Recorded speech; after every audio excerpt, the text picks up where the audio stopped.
បង្ហាញបងប្អូនអំពីម៉ាស៊ីនដែលអាចថ្មចេញថ្មី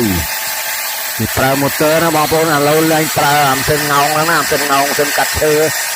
គេឡើងប្រើឥឡូវហ្នឹងគេប្រើម៉ូទ័រចេញថ្មីម៉ូទ័រយើងត្រូវកាត់បានដែលជំរូនឹង3ទឹកបើយើងកាត់អាថ្មម៉ាស៊ីនងោងម៉ាស៊ីនអាចឈើហ្នឹង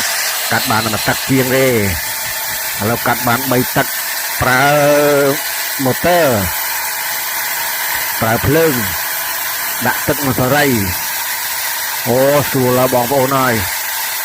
ស្រួលណាស់ដឹងតែស្រួលហ្មងតែប៉ុណ្ណេះលែងពិបាកហើយលែងកាន់ដោយអាម៉ាស៊ីនងោងនឹងងោង